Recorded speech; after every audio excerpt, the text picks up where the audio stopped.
नमस्कार, मैं फिजा। स्वागत है आप सभी का 4 PM न्यूज में। दोस्तों, मुंबई में राज्यसभा चुनाव को लेकर सियासी तापमान लगातार बढ़ता जा रहा है। 16 मार्च को महाराष्ट्र की 7 राज्यसभा सीटों के लिए मतदान होना है और उसी दिन मतगणना भी की जाएगी। जैसे जैसे मतदान की तारीख नजदीक आती जा रही है, वैसे वैसे राजनीतिक दलों के बीच बैठकों और रणनीतिक चर्चाओं का दौर तेज होता जा रहा है। इसी कड़ी में आदित्य ठाकरे ने स्पष्ट किया है कि महाविकास आघाड़ी यानी कि एमवीए के भीतर किसी भी तरह का गतिरोध नहीं है और गठबंधन पूरी तरह एकजुट है। आदित्य ठाकरे ने सोशल मीडिया प्लेटफॉर्म एक्स पर पोस्ट करते हुए कहा कि राज्यसभा चुनाव को लेकर एमवीए के सभी घटक दलों के बीच लगातार संवाद जारी है। उन्होंने भरोसा जताया कि गठबंधन में आपसी समझ और समन्वय बना हुआ है। उनके अनुसार सीटों के बंटवारे को लेकर जो भी फैसला होगा वो आपसी सहमति और पहले से तय फार्मूले के आधार पर लिया जाएगा।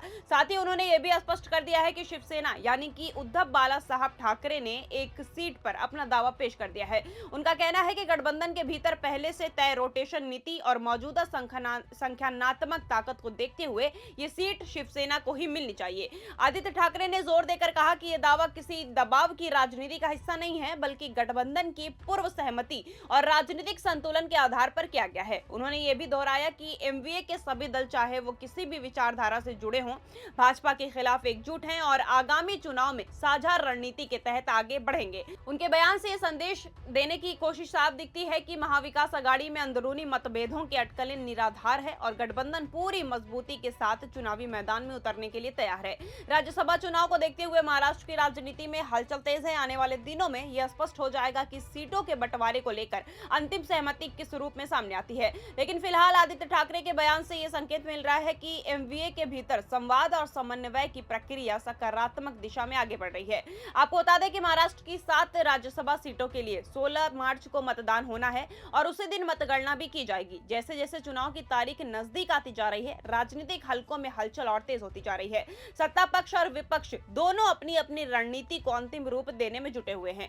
राजनीतिक विश्लेषकों का मानना है कि राज्य की विधानसभा में मौजूद संख्या बल को देखते हुए सत्तारूढ़ महायुति के पास स्पष्ट बहुमत है। यही वजह है कि अधिकांश सीटों पर उसकी स्थिति मजबूत मानी जा रही है। दूसरी ओर विपक्षी गठबंधन महाविकास आघाड़ी यानी कि एमवीए के सामने चुनौतीपूर्ण स्थिति है। जानकारों का आकलन है कि मौजूदा समीकरणों के आधार पर एमवीए सिर्फ एक सीट जीतने की स्थिति में नजर आ रहा है। ऐसे में सबसे बड़ा सवाल यही बन गया है कि अगर एमवीए को एक सीट मिलती है तो उस पर दावा किस दल का होगा। गठबंधन के घटक दलों के बीच सीट बंटवारे को लेकर बातचीत जारी है, लेकिन अंतिम फैसला अब तक सार्वजनिक नहीं हुआ है। संख्यात्मक ताकत, पिछला प्रदर्शन और गठबंधन की आंतरिक समझ, इन सभी पहलुओं को ध्यान में रखते हुए फैसला लिया जाएगा। साथ ही आपको बता दें कि राजनीतिक विश्लेषकों का कहना है कि एक सीट सिंबॉलिक रूप से भी बेहद अहम है, क्योंकि इससे न सिर्फ राज्यसभा में प्रतिनिधित्व तय होगा, बल्कि गठबंधन की आंतरिक एकजुटता और भविष्य की रणनीति का संकेत भी मिलेगा। अब सभी की नजरें इस बात पर टिकी है कि एमवीए के भीतर सहमति किस फार्मूले पर बनती है और ये सीट आखिरकार किसके हाथों में जाती है। वहीं ये सब मामले पर संजय राउत का भी बयान सामने आया है। जी हां दोस्तों, दरअसल आपको बता दें कि संजय राउत ने कहा कि महाविकास आघाड़ी यानी कि एमवीए में राज्यसभा चुनाव को लेकर लगातार बातचीत चल रही है। उन्होंने साफ किया कि अभी किसी तरह का मतभेद नहीं है और सभी दल आपस में चर्चा कर रहे हैं। राउत ने यह भी कहा कि आखिरी समय तक बैठकों का दौर जारी रहेगा और सहमति से ही उम्मीदवार तय किया जाएगा। उन्होंने बताया कि एमवीए में सबसे बड़ी विपक्षी पार्टी होने की वजह से शिवसेना की भूमिका काफी अहम मानी जा रही है। सीट किससे मिलेगी, इस पर पार्टी का रुख महत्वपूर्ण माना जा रहा है। राउत ने भरोसा जताया कि गठबंधन में आपसी समझ बनी हुई है और जल्द ही सब कुछ साफ हो जाएगा। इस बीच पूर्व सांसद राजन विचारे और विनायक राउत ने पार्टी प्रमुख उद्धव ठाकरे से मुलाकात की है। दोनों नेताओं ने राज्यसभा चुनाव लड़ने की इच्छा जताई है। बताया जा रहा है कि उन्होंने अपनी दावेदारी भी पेश कर दी है। आज सत्ता की आंखों में आंखें डालकर पत्रकारिता करना मुश्किल हो गया है। हम पर मुकदमे से लेकर चैनल को बंद करने तक का दबाव बनाया जा रहा है। मुश्किल दौर है, लेकिन हम हार नहीं मानेंगे। इसलिए 4 PM को ज्यादा से ज्यादा ज्वाइन करें और स्वतंत्र पत्रकारिता को जिंदा रखने के लिए जितना हो सके हमारा आर्थिक सहयोग करें। उम्मीद है कि आपके सपोर्ट से ये जंग भी हम जीत जाएंगे। गौरतलब है कि राजन विचारे और विनायक राउत दोनों 2024 का लोकसभा चुनाव हार चुके हैं। ऐसे में चर्चा है कि पार्टी उन्हें राज्यसभा के जरिए फिर से संसद में भेज सकती है। हालांकि अभी अंतिम फैसला नहीं हुआ है। अब सबकी नजर इस बात पर है कि पार्टी और गठबंधन मिलकर किसे उम्मीदवार बनाते हैं। दोस्तों, एमवीए में इस समय सबसे बड़ा मुद्दा राज्यसभा की उस एकमात्र सीट को लेकर है जिसपे विपक्ष की जीत की संभावना मानी जा रही है। गठबंधन में शामिल तीनों दल शिवसेना, भारतीय राष्ट्रीय कांग्रेस और राष्ट्रवादी कांग्रेस पार्टी इन सीट पर अपना अपना दावा पेश कर रहे हैं। तीनों पार्टियों का मानना है कि उन्हें ये मौका मिलना चाहिए, लेकिन अंतिम फैसला आपसी सहमति से ही होगा। गठबंधन की बैठकों में में सीट बंटवारे को लेकर लगातार चर्चा चल रही है और हर दल अपनी राजनीतिक स्थिति और संख्या बल के आधार पर दावेदारी मजबूत करने की कोशिश कर रहा है। अगर विधानसभा में मौजूदा विधायकों की संख्या की बात करें तो शिवसेना यूबीटी के पास 20 विधायक हैं, कांग्रेस के पास 16 विधायक हैं, जबकि राकांपा के पास 10 विधायक हैं। इसी आंकड़े को आधार बनाकर शिवसेना खुद को सबसे मजबूत दावेदार बता रही है। पार्टी का कहना है कि गठबंधन में सबसे ज्यादा विधायक इसके पास है, इसलिए राज्यसभा की सीट उसे ही मिलनी चाहिए।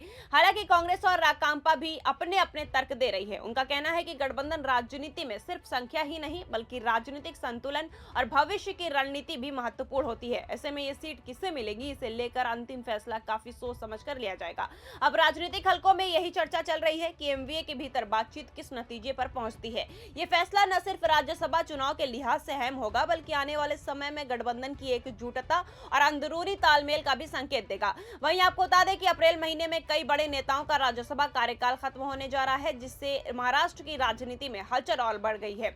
जिन प्रमुख नेताओं का कार्यकाल समाप्त हो रहा है उनमें शरद पवार, प्रियंका चतुर्वेदी, फौजिया खान, रामदास आठवले, भागवत कराड, रजनी पाटिल और धैर्यशील पाटिल शामिल हैं। इन नेताओं के कार्यकाल खत्म होने के साथ ही राज्यसभा की सीटों को लेकर नई राजनीतिक गणित शुरू हो गई है। कौन दोबारा संसद पहुंचेगा और किसे मौका मिलेगा, इस पर सभी दल मंथन कर रहे हैं। इस बीच संजय राउत ने कहा कि शरद पवार एक और कार्यकाल के लिए इच्छुक हैं। ये बयान इसलिए भी अहम माना जा रहा है क्योंकि पवार राज्य की राजनीति के सबसे वरिष्ठ और प्रभावशाली नेताओं में गिने जाते हैं। अगर वो फिर से राज्यसभा जाना चाहते हैं तो गठबंधन के समीकरणों पर इसका असर पड़ सकता है। वहीं इस मुद्दे पर उद्धव ठाकरे और जयंत पाटिल के बीच भी चर्चा हो चुकी है। इससे साफ है कि एमवीए के भीतर सीटों को लेकर गंभीर बातचीत चल रही है और बड़े नेताओं के भविष्य को ध्यान में रहकर अंतिम फैसला लिया जाएगा।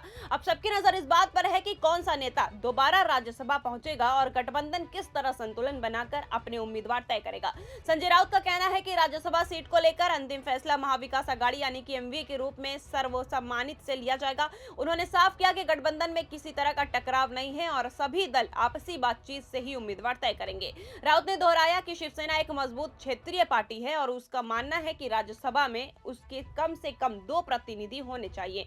पार्टी का तर्क है कि महाराष्ट्र की राजनीति में उसकी अहम भूमिका रही है, इसलिए उसे उचित प्रतिनिधित्व मिलना चाहिए। उन्होंने ये भी संकेत दिया कि सीट बंटवारे को लेकर बातचीत जारी है और जल्द ही स्थिति साफ हो जाएगी।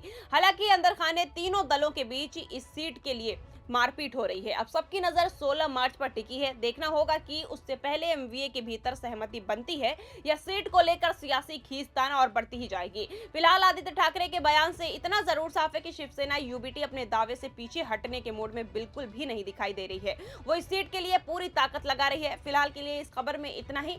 अब इस पूरे खबर में और इस पूरे मामले पर आपकी क्या राय है हम जरूर जानना चाहेंगे। फिलहाल के लिए इस खबर में मैं आपको बस इतना ही बताना चाहती थी और अगर आपको वीडियो पसंद आई हो तो लाइक करें, शेयर करें और सब्सक्राइब करना बिल्कुल भी ना भूलें। और ऐसी देश दुनिया की बड़ी खबरें जानने के लिए बने रहिए 4PM महाराष्ट्र के साथ। अब तक के लिए धन्यवाद।